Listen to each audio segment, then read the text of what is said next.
Hello, everybody. Thank you for joining us for today's BU Alumni Career Webinar, Creating Social Connections at Work. My name is Jeff Murphy. I'm a member of the Alumni Career Engagement Team from the BU Alumni Association. Today's webinar is offered to our 389,000 alumni around the globe, and of course, all of our current students. And we appreciate everybody who's joined us, some of you tuning in from places very far away from our Boston campuses. Throughout your career, BU is committed to helping you define and achieve your professional goals. We aim to do this by providing all of you with access to a series of valuable programs, tools, and communities. In addition to this webinar, one of the most exciting resources we have to offer is a free online community called BU Connects. If you haven't already signed up, I hope to take just 5 minutes after this presentation to log in and set up, again, your free profile. You can do that at buconnects.com. We have over 39,000 BU alumni and students already on BU Connects. It is the very best place to build your professional network with other Terriers. You can join regional and special interest groups. And also, importantly, you can become a mentor, find a mentor, or hopefully do both.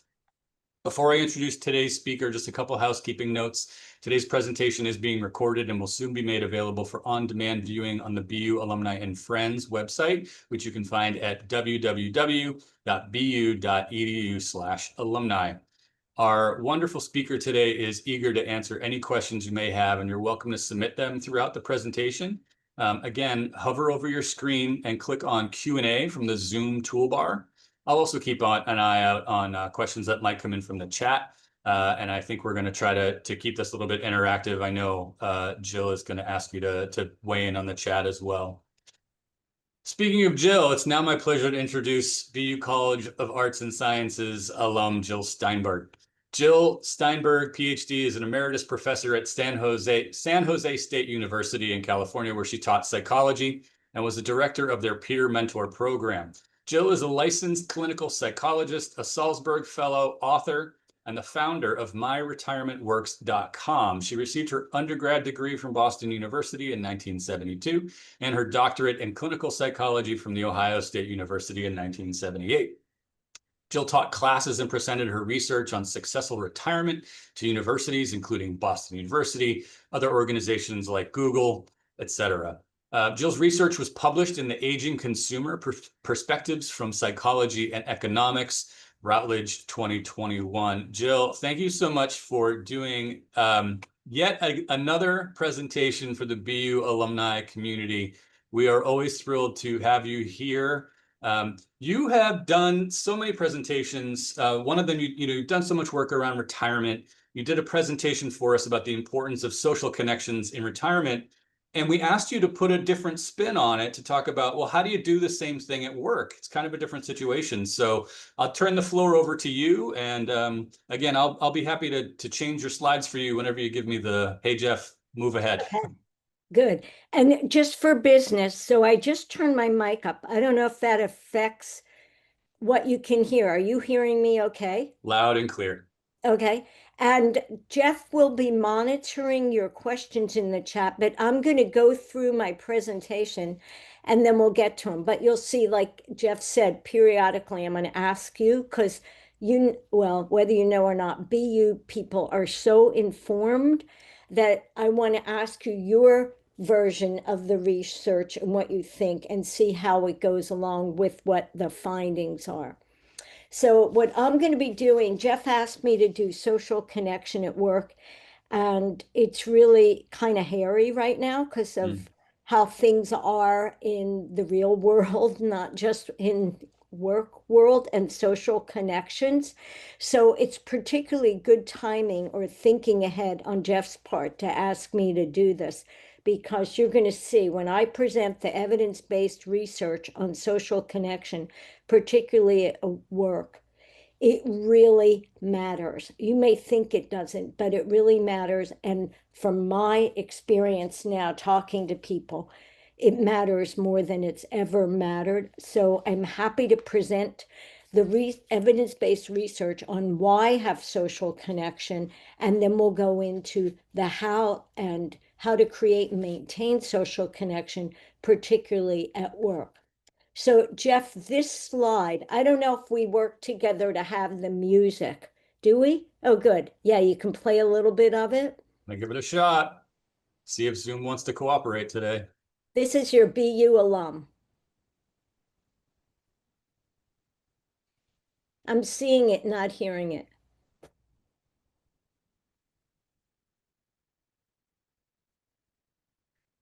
Anyway, what you're experiencing there, at least what I'm seeing, I can't You're hear. not able to hear it? That's No, my bad. I must have missed a setting on the back end, Jill. Apologies. that's okay. But let's give credit where credit's due to BU alum Fred Robustelli and his band, the Day Trippers. They're playing the Beatles. I get by with a little help from my friends. So I thought everything about it was representative of today. And as you see with that quote from Dr. Holt Lundstadt, we need to prioritize our social relationships like our life depends on it because it does. And that's the essence of this. And I will tell you the how. Having friends, positive, supportive relationships is an important predictor of happiness, life satisfaction, and higher physical and psychological well being. And if you have a friend at work, you're going to see here are some of the excellent benefits, and it's all evidence based. People are more satisfied with their jobs, they deal with stress better at their work. They're more likely to feel secure, engaged. They're more likely to stay at their job, so there's less turnover. They're more likely not to get sick, so there's less absenteeism. People with friends collaborate more. They do better on teams, and it goes on and on. So there's an abundance of data of why. There's minimal data of how to do it at work. And I'm going to tell you what we know in general about social connection and specifically at work. A recent Gallup poll asked people if they had a friend at work, and 30% said yes, and they confirmed all those findings, that they were more engaged, etc. But what I did for this presentation was start asking people I know what it's like to have friends at work. And as much as I tell you this is all evidence-based, it is not totally current in that this research has not been done and published during the new administration. And so what I tell you, even though I have research from 2025, it doesn't really cover the last X months when our country has gotten even more divided, and that means it could be happening at your work. So I'll tell you what we know. And I also want to tell you from experience, during COVID, the University of Michigan Business School asked me to do community and connection groups with the faculty. You know how we were in the classroom one day and then the next day you're not. So particularly for new faculty that were starting, and all of them, they went from having social connection to trying to navigate at home. How do you deal with this without seeing people? So they asked me to do these groups. And I don't have hard data, but the soft data of people's reflections, feedback is probably the best thing they've done at work. It helped them deal with and figure out how to get through this difficult situation. Now, this was a difficult situation that they were all experiencing. So it's not a divided situation, one on one side, one on the other. But my facilitating those groups, the other data, which is how well even the deans in the group and the people in the group liked it so much that Michigan asked me to scale up and create a training so I could train the executive staff to help support staff under the president and others get through it. So social connection is really important, especially getting through these difficult times. And you need to make the connections before the difficult times, typically. Maybe you've heard of the Harvard study, Robert Waldinger. It's an 87-year-long study. It's the longest longitudinal study we have about people's satisfaction in their life. So it started in 1938 by a sample of 268 Harvard-educated men.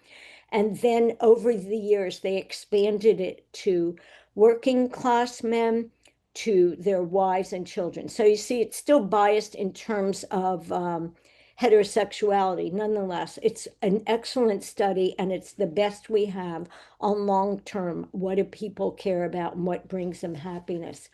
And this study found that people who stayed the healthiest and lived the longest were the people who had the strongest connections to others. And it also confirmed other research that people become happier when they age, and it's relationships, not success, that results in the most happiness. When the first round of participants were in their 80s, they were asked questions about their lives, and they were asked, what do you wish you had done differently? And what are you most proud of? There are different answers on the genders. The men wish they had worked less and spent more time with the people they care about. The women replied that they wished they had worried less about what people thought of them. And for both genders, what they felt most proud of were their relationships. So whether it was a good parent, partner, a mentor, a friend, that's what they feel best about. So the reason Jeff and I also decided to do this is we see the importance of connection at work. We see the importance people at the end of their lives that had high achieving jobs. What did they say? And hopefully, by you participating here, you actually have a good job now and you're glad to be there and just want to make it the best it can be. So since you spend probably more time at your work than anywhere else, we wanted to help you have the skills and the commitment to make your social connections at work. It's really like the best predictor of who survives heart attacks and strokes. It's your community, your social community, and that can include at work. So, what Jeff had the information up about loneliness, and this presentation isn't about loneliness, but the other side of connection is loneliness, and they are both things that are reliable, so they stay stable. People that connect, connect. People that are lonely tend to be lonely. And the best remedy for loneliness is social connection in person. Jeff, you're right. I'm going a little around here. I want to tell you that Holt Lundstedt said, loneliness increases your risk of early death by as much as 26%. Social connection, the only thing that compares to how well you're going to do in life to social connection is smoking, meaning not smoking. You know, the negative effects of smoking, all the research about not smoking and how much better. Social connection is the only thing that compares to not smoking. The problem is, even though it's so well documented how the benefits of social connection, people tend not to put the time into it. We have strong data for over 20 years that working hours for men and women have gotten longer, and people spending face-to-face communications with others have decreased. This is kind of goofy, but people spend more time commuting, as Jeff can tell you, he just had a commuting issue, more time commuting or watching TV than they do socially connecting. So this is just one person I've spoken to since I signed up with Jeff to do this presentation. So I didn't do a major research about people at work now. But I asked people just to give me more of the inside flavor of what it was like for them. And somebody in tech told me, and this supports the research, so I'm only giving examples that illustrate what goes on, that he, and it was a man, felt like he had good friends at work. They connected, they supported each other. When I tell you how we defined what's a good friendship at work, he had those ingredients. And then at the end of the day, we'd go home tired, and either he wanted to just be with his family or zone out or exercise. So The friendships met his needs at work, but then what he found when he changed jobs, the friendships didn't go with him. So it was good for him to have those connections, but he hadn't done what it takes to keep the connections when you go on to other jobs or you move. And I will tell you about that. Jeffrey Hall, who is one of the, in my mind, best researchers on social connection. You might hear of him once I've said his name, Jeffrey Hall. He came out with a recent book, Social Biomes. He's the one that people follow when they follow social connection, friendships. Anyway, his most recent research is actually saying that people do have best friends. Older research was saying things are worse, like 20% didn't have a best friend, 12%, 3% said they did. It was not good and over the board, but Jeff said his research in the 90% people say they have a best friend, but over 40% feel like they are longing for closeness. They're not spending the time with their friends that they have.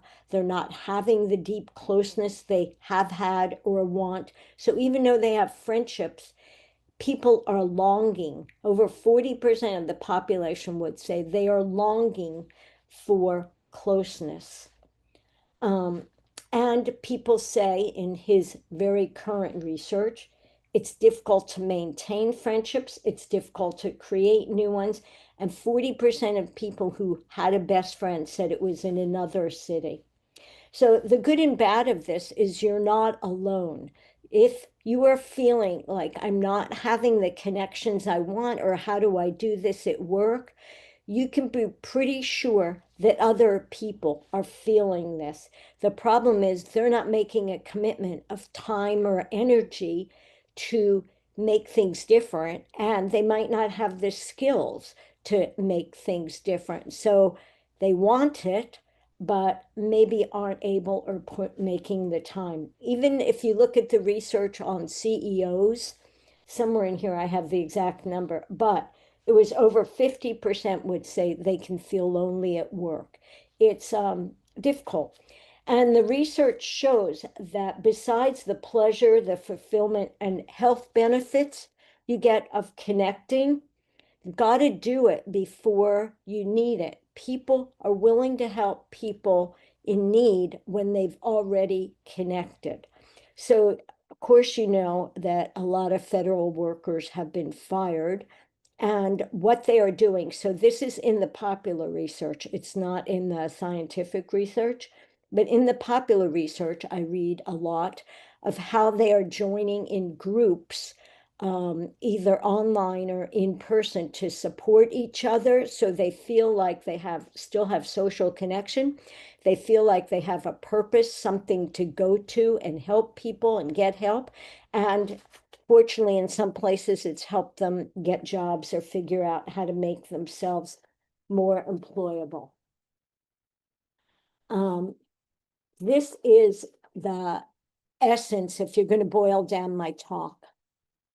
Spending time in person with others is what matters. To create connection, to maintain connection, to not feel lonely, to make it better at work. It's spending time in person. I will tell you, if you can't do that, what's next best. And since the 60s, there's people have more leisure time, but they're spending it alone. So you'll see there's also another phenomena since the 80s of going solo. So again, what I tell you now, maybe in the last 6 months has changed, but I will tell you what we know. Anyway, since the 80s, there's a phenomena of going solo. 1 out of 3 people are living by themselves, including 1 out of 3 baby boomers. And by the way, people try to blame social media for loneliness. Loneliness preceded social media. Now, whether it exacerbates it, changes it, that's being studied, but it was definitely loneliness is long-term and it's before social media. I will just tell you one thing about retirement. Jeff says, I told you that's my real focus of research and work is on retirement. But anything I find there applies here, and what I find here applies there. It's just maybe a little bit different with the age, but the bulk of it is the same. And what I want to tell you is that when people retire in heterosexual relationships, they tend to have problems in their couples because the male tends to retire and want more from the female in terms of social connection and all the work she has done. And by that age, males typically don't have the skills or social structure to have close friends. So the burden is on her and it can create problems. So that's another reason you're doing this now. It's interesting. If people plan and save for retirement, at best they do their finances, their financial portfolio. They don't look at their social connection portfolio. And you're doing it for them, but really you're making social connections now because how important it is to you. So I'm going to tell you about what the research defines friendships. But Jeff, if you could help me, I'd like to know from the people participating if they could just put in a couple words that they think when they think of friendships, either that they have or they wish they had, what defines a friendship to them? And we'll just spend a very brief time, but BU tends to, whether they've studied the research or not, know it and illustrate it. So if you in the chat could write, what are a few characteristics of a friendship? And then Jeff will tell us what you bravely put in there. And while we ask again for somebody to go ahead and chime in here, I'd say the first things that popped into my mind, Jill, were understanding. My friends understand me, where I'm coming from, what my experiences have been, and that they appreciate me more because of that understanding. Susan says support and vulnerability. Deepika, trustworthy. Closeness, loyalty, sincerity. Susan, acceptance. Jason, advice and support. Fernanda, quality time. Judith, people who initiate making plans with you. That's for sure. Andrea says feeling comfortable, being able to laugh. I identify with everything that we just heard. Me too. And I feel like it's actually making me choke up because you all, besides it, you did the research better than the research. It just shows you how important friendships are, particularly when we're in this difficult, conflicted time. So thank you very much. And one of you actually answered a question that comes up later by saying what's important to you. So thank you. And Jeff, will we be able to keep this information, the chat responses? Absolutely. I can get you a export of the chat responses. And the people that are here will be able to see it too, because it's such valuable information. They might be able to see it. That would be great. Sure. Okay. So what I want to tell you, another big person in the field is Dunbar, and he's British. So his research good, but it doesn't have the depth or breadth of Jeff Hall. So you're going to see a lot of my presentations from Jeff Hall. But Dunbar, in his book about friends, understanding the power of our most important relationships, and what you said, from laughing to understanding to vulnerability, are all the things people that really can express what they want in a friendship. That's what they want. And he was talking about in his book about a documentary he'd seen where a child on the autism spectrum was looking at other kids and asking his mother, they have friends. Can I have friends? How do you do it? What makes a friend? And the reason Dunbar brings it up, and I bring it up, is really that child had insights about the difficulty of friendships. They're complex. They're not necessarily easy to make, easy to understand. Many of us can feel perplexed or hurt when we think, wow, others are so good at friendships. Why aren't I? Or why did my friend disappoint me that way? I'm so hurt, or I don't even know how to start a friendship now that I'm out of college, or something like that. So that child expressed what many of us feel. It's complex. We're not really taught how to do it. And as much as there are all these benefits, it can also be pain not having friends or having a problem in a friendship.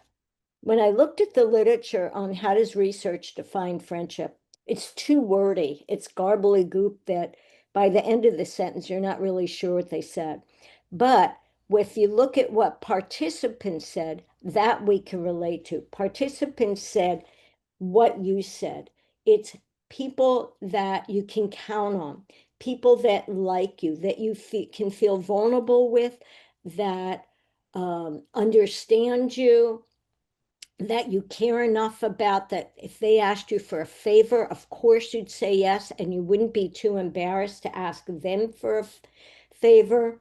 You can share intimacy, there's proximity. Typically, you'll see it's the same gender, maybe around the same age and experience. When the research looks at, do you have friends at work? I'm going to tell you some of the items they use so you can see how you'd fit in this study. I socialize with my colleagues outside of work. Somebody brought that up where you're choosing to be together. That's actually a very important ingredient, whether you become friends or not. I socialize with my colleagues outside of work. I can confide in my colleagues. I feel I can trust my colleagues a great deal. Seeing my colleagues at work is one reason I like to go to work. So I just told you all the benefits. I also want to tell you that work friendships are precarious. And the research, like I said, is abundant on the why.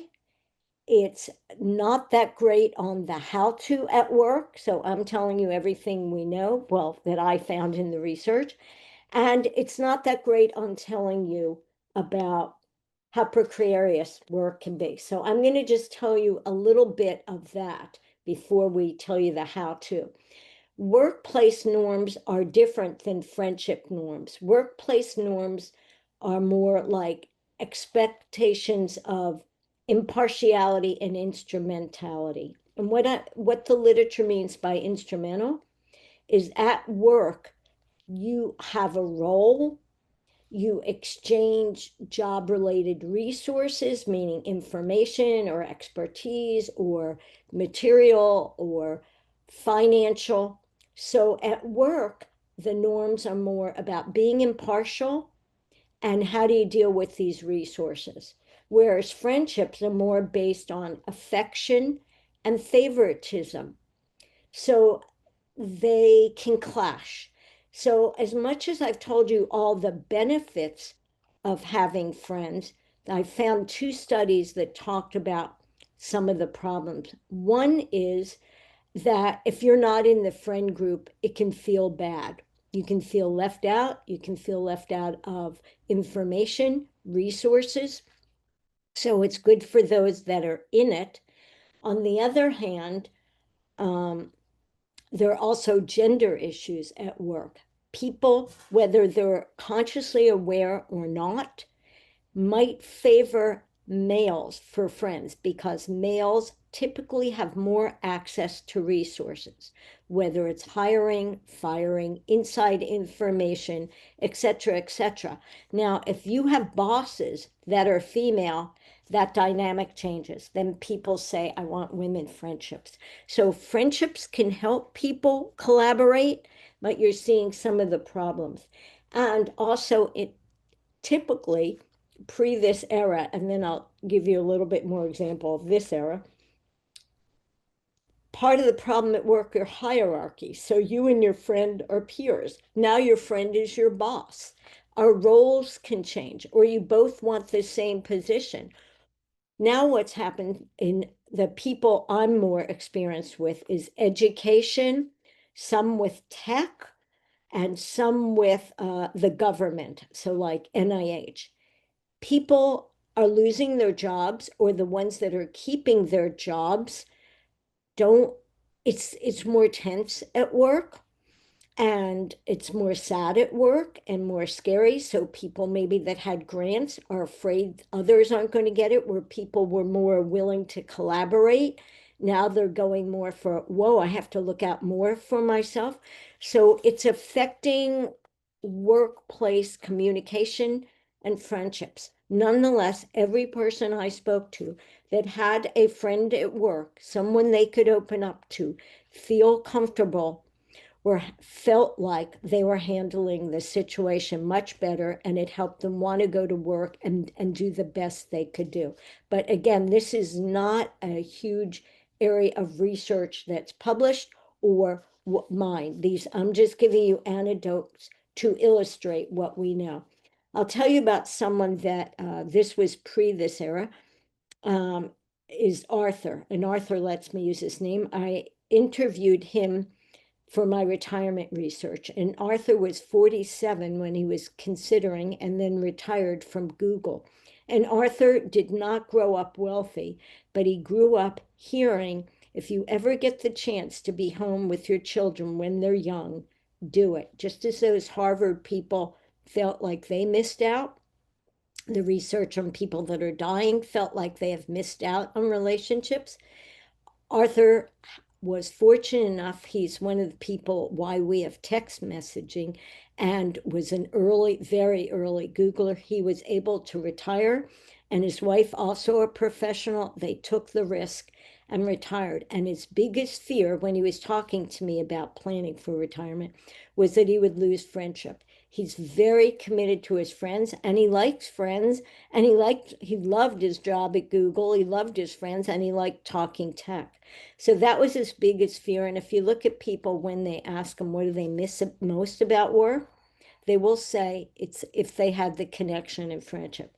Now Arthur is plans ahead, um, and he planned ahead very well for retirement, so he loves it. I don't just mean financially, I mean the things that I know people need to do to enjoy that life. He was did and implemented. He also did it with friendships. So this is how different tech is from university life. When I left the university, retired, so it's kind of a leaving, um, people still want me to be involved. When you leave Google, you're out. And so he, 1 minute is one of the biggest players at Google, the next minute is out. So when I was presenting to Google, he wasn't even allowed to come. Of course, we worked around it and then he could come, but it's that kind of disconnect and privacy. But because it was so important to him, he figured out how he was going to maintain his Google friends and his friends from MIT. And he puts more effort into maintaining than others because he has more time and maybe he has more commitment or more understanding of the importance. So it all works out, but he's often more the initiator, and that's fine with him. So now I want to ask you, how are we doing with time? Okay. How many close friends do you think people have? Why don't you just take a quick guess? And then Jeff, I think I better pick and choose to get through this. So I'm asking you in the chat, take a guess. How many close friends do you think people have? Jason says Or 4. Judith says 3. My answer would be 5. Andrea says 3. Susan says 1. Lenny says 6. uh-huh. Deepika Okay, says a handful. here you go. I'm going to tell you, you're right. All of you are right. If you look at the research, they say 3 to 5. I know there was a person that said 1, but you're going to see one could be actually the truth. If it depends on close friendships. Part of the problem with research, when I ask people, friendship is not clearly defined, close is not clearly defined. And when people think of friendships, they think of best friends. So all this that I'm telling you is from the research. This is not my area of research. It's all the stuff that I've read and put together. People think of their best friends. They don't think, oh yeah, that person I see at soccer, they are a friend. I like them. Or that I see somewhere else at the dog park. But or the person on my team, I consider them a friend. But when you ask people in the research, they tend to think of best friends. So there's no clear number, but if I go through all the studies, it tends to be 3 to 5. And like I said, people are saying they don't have best friends. Jeff Hall's most recent says, yes, people say I do. I'm just longing. I'm missing them. I'm missing our close connection. So think back to your years of ages 15 to 25. We were BU students then. For some of you, you probably weren't even alive when yeah, that's true. You weren't alive when I was graduating. So think back to those years when you were 15 to 25. That is the most friends you will ever have, according to the research. I know some of you might now have more friends or different friends, but typically ages 15 to 25 we have the most friends we're ever going to have. It's an expectation that we'll be social. We're in a context where people are available to us, whether it's the residence hall, whether it's our classes or eating. So the context encourages it. We're learning to separate from parents, from home, have our own values, get closer to new people than just our family. That's the expectation. And after age 25 to 40, you start losing friendships. People leave college, they change jobs, they break up, they reconnect with their family. So all that's good in other ways, but it can be an impediment to friendships because they have other commitments or their time takes over. By age 25 to 70, you lose approximately a friendship a year. So our friendship networks initially increase and then they decrease. There's also a gender difference. What I'm going to tell you right now, is one of the most well-established findings in the research. You might think it's stereotypical, and it is, and the research supports it. Women tend to get together in dyads. Communication is of utmost importance. Men tend to get together more for activities.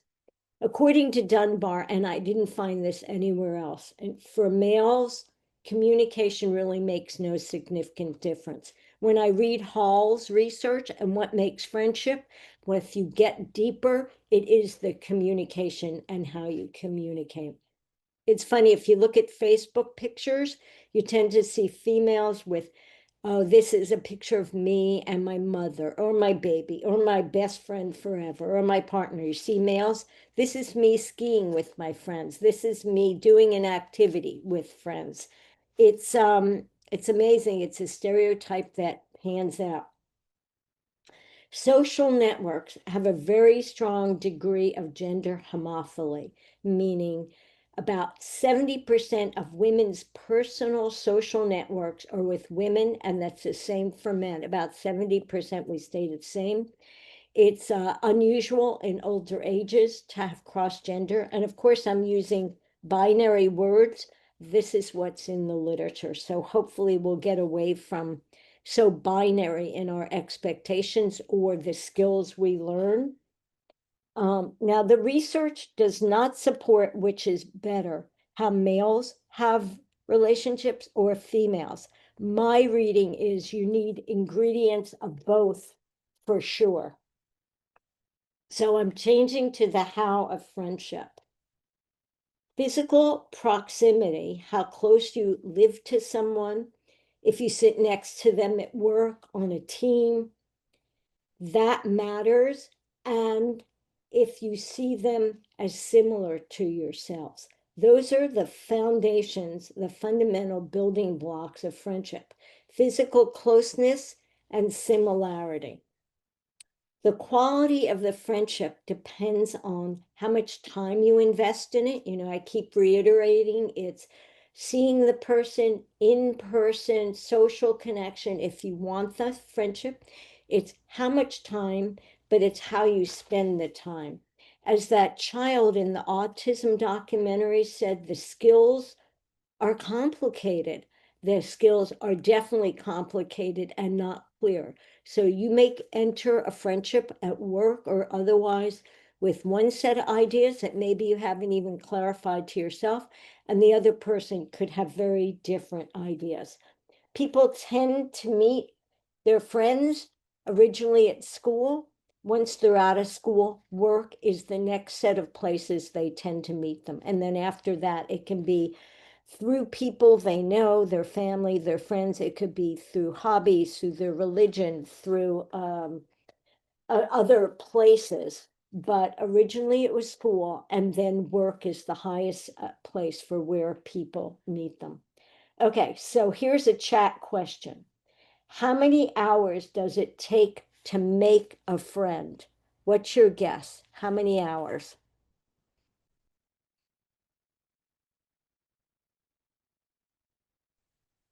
60, I 20. agree with Judith. Yeah, I would have said 10. Muhammad says 3. Andrea, 60. Dongmi, 20. Jason, 12. Okay, Lancia says depends. okay. So Lenny this says 10. this is how Jeff Hall got famous. Even though it's not the bulk of his research, it went public and people latched onto it. This is what he says. Casual friendship. So I might have this in the next slide. I'm not sure, Jeff. Is the next one number 13 has the numbers? Yeah.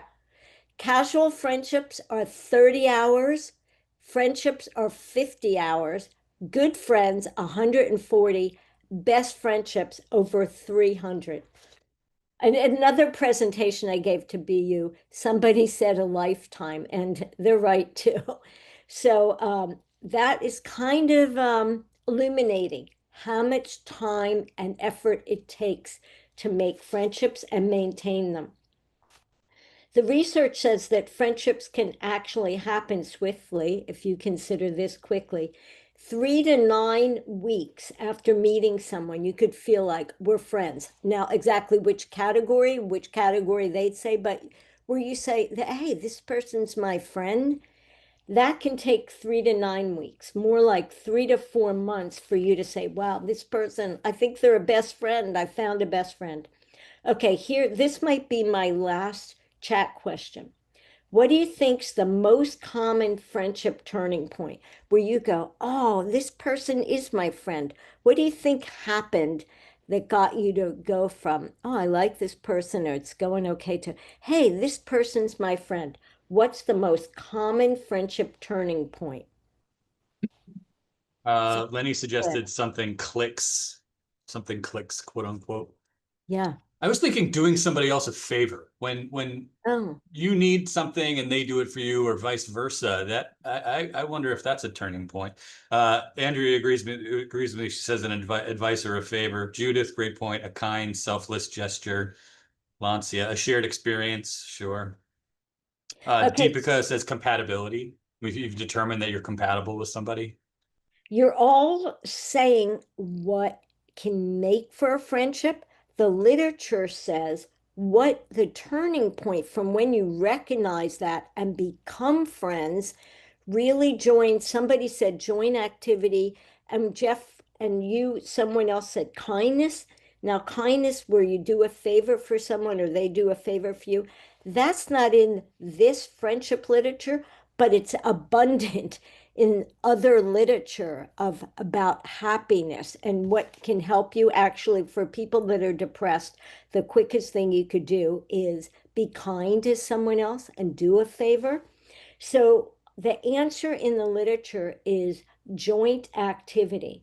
When you do something outside of work, when you do something outside of your regular group, or you say, do you want to join me to play softball? Or do you want to join me for this music concert? Even if there's other people, it's that joint activity that goes from, wow, I like this person, I think they're liking me, to, hey, this could make a friendship. Whether you say it in words or not, it's expressing to the person, I care about you. I'll take a risk. I want to get to know you better. I want to show you who I am. I want to spend time with you. That joint activity is what changes things. So you're going to see it's the joint activity and the close communication that I'm going to talk to you about that more seals the deal that now we're on the friendship trajectory for sure. The thing I want to tell you when I asked you about the years 18 to 25, etc., is people don't realize how important context is for creating friendships. So when we leave the university and we think, gee, it was so much easier then. I don't know how to make friends now, or I left work and I can't do it. Context matters hugely. So where we're blaming ourselves and going, gee, I don't know how to do this, we have lost the context that gives us the people or gives us the impetus to make the friendships, the vulnerability. It is harder for all of us, the research says, to do it when we leave those environments. Context matters. Here, these BU people, it looks like they're volunteering. I have a t-shirt kind of just like that.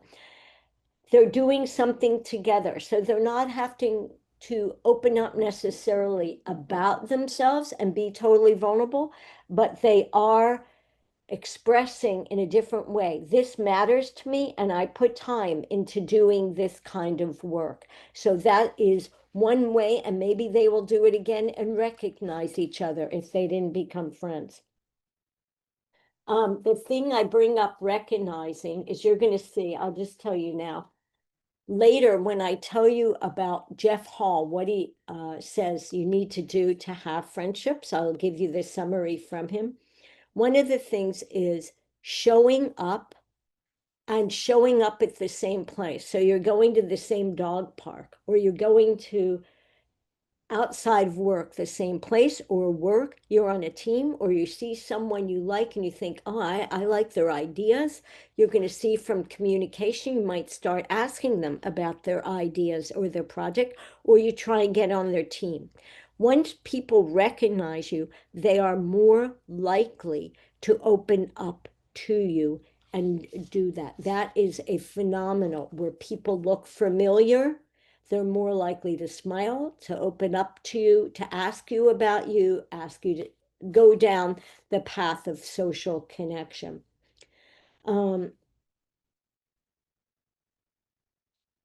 Jeff Hall talks about communication. So even though where I said Dunbar says it doesn't matter for males, Jeff Hall's research says spending time together and how you communicate matters most if you want to have a friendship.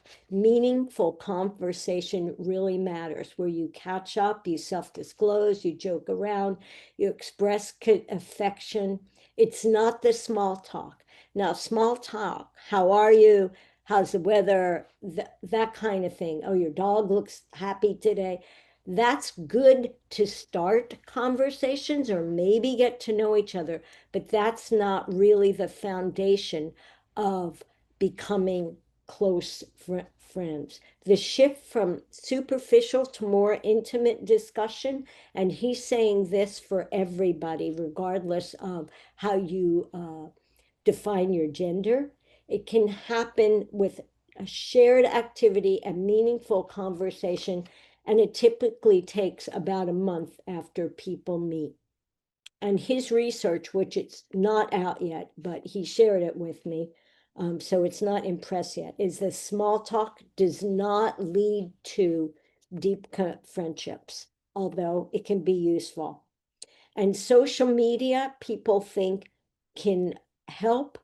Here's how it helps. It doesn't create friendships. It can create distance for people. People can walk away feeling bad if they don't already have the connection. So it doesn't establish connection or create friendships.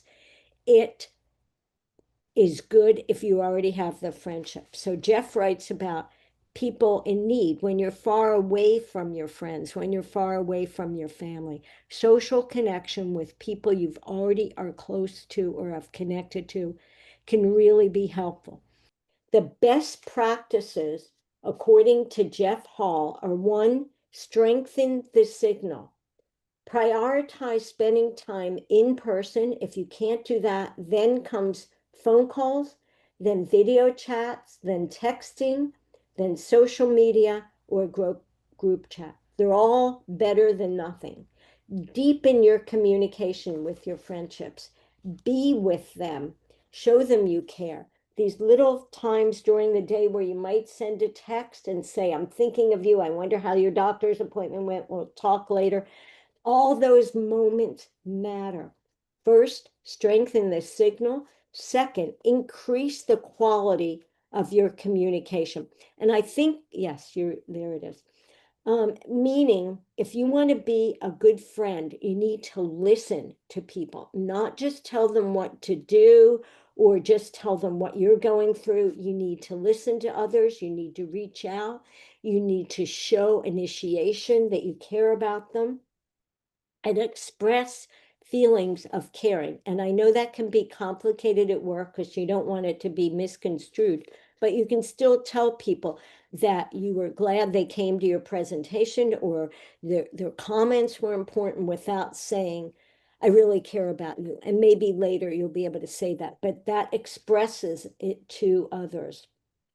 Oh, here's an interesting fact in the research that is well established. Few conversations that involve more than 4 people last for any length of time. Check it out. If you're in a conversation with 4 people, a fifth person comes, in as little as half a minute, you can break down into 2 conversations. Okay, tighten the circle. So strengthen the signal, increase the quality of your communication, tighten the circle.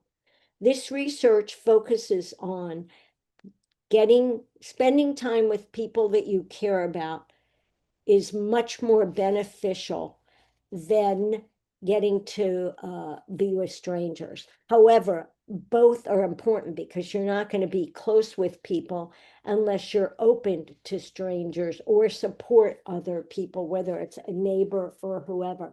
You need that too, but putting the effort into people you're already close to. And he says, if you had friends from long ago and you've kind of drifted apart, you didn't have a breakup. You just have drifted apart because this one had kids or you moved there. That has the potential for the closeness. It already worked. He encourages people to do that. And I want to tell you research-based information, that intervention that I want you to remember rather than what's in your head. Sociality is overwhelmingly more positive after the fact. What that means for most people, when they reconnect, when they go do something with others, they feel good about it. They feel good about themselves. They enjoy themselves. I'm not saying 100%, but it's overwhelming.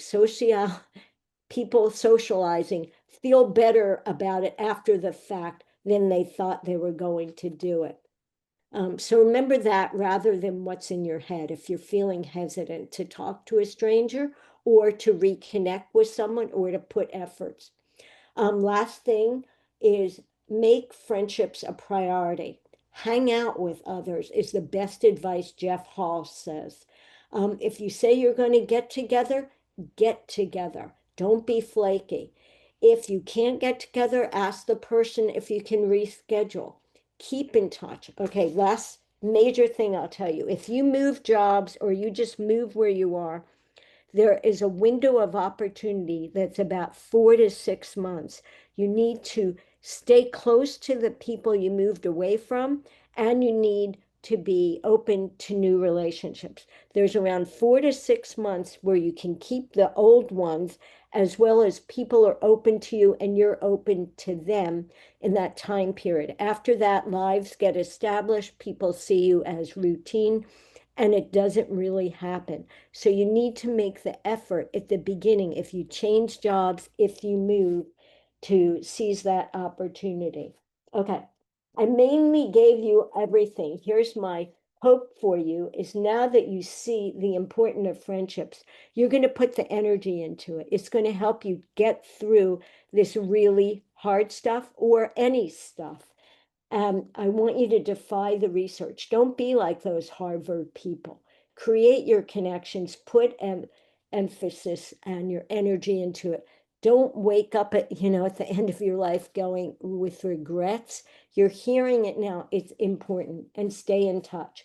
So if we had time, which I have pretty much used it up, not only was going to ask for your questions, which you can put them in the chat, and if we didn't address them, I will get back to you and you all can see answers. I will do that. And if you have the time, I'm curious, what has worked for you for in terms of socially connecting at work and what has not worked? I ask you because that research is not that abundant, and I've always found BU people actually know the truth without it being in the research. So if you have time and you want to give us a hint, what has worked for you or not, I have more time, but I have used up your time, and I really appreciate you coming to this. Thank you, and staying for the presentation. Jeff, if there are any questions that you see that are repeated that I should have addressed, There's maybe. one great question that came in, and kudos, Jill. You've done so much research for this presentation, and obviously it's a passion of yours. You've been doing it over the years. You do such a great job of looking at gender identity differences.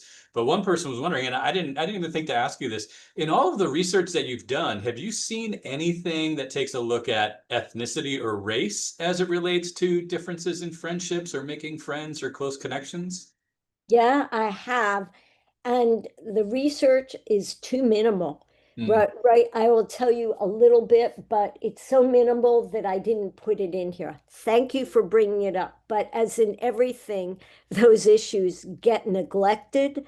And now with research being cut, people are afraid to research those things.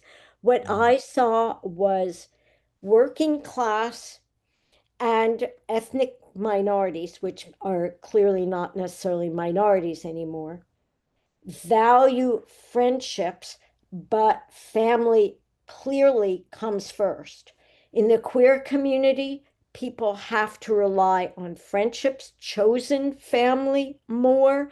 So it's too, the research is more a couple anecdotes. It's unfortunately not a it's not well researched. Thank you for bringing that up. I really appreciate it. And what I will do to revise my presentations next time is tell what the little we know. And I just told it to you, but I could have told it to you a little more clearly. Thank you. Jill, I know you are not to share your personal business. You've got a flight to catch, not to, but we do have a couple other interesting points and I'm questions good. here. If you, okay. And anybody who has to leave, we totally understand. That's totally fine. Judith makes the point. It's easier to make connections in smaller offices as Yeah. opposed to larger offices. And Judith mentions that she's worked in both at Boston University. Do you agree or disagree with that, Jill? Do you happen to think, either through your personal experience or in the research that you found, does the size of a team or an office make a difference in how easy it is to create those connections? I'll tell you what I know in a second, but I'd like to know from her why she said that. Could she Hmm. give us an example, or because it's not clear in the literature, but I will tell you that more what I know is social distance during COVID, how people being online, that was really difficult for friendships or new people starting work, what they had to do to start. And when I was supervising at U Michigan, the quote ZAs instead of TAs, small groups are good depending because then you're stuck with a small number to choose from.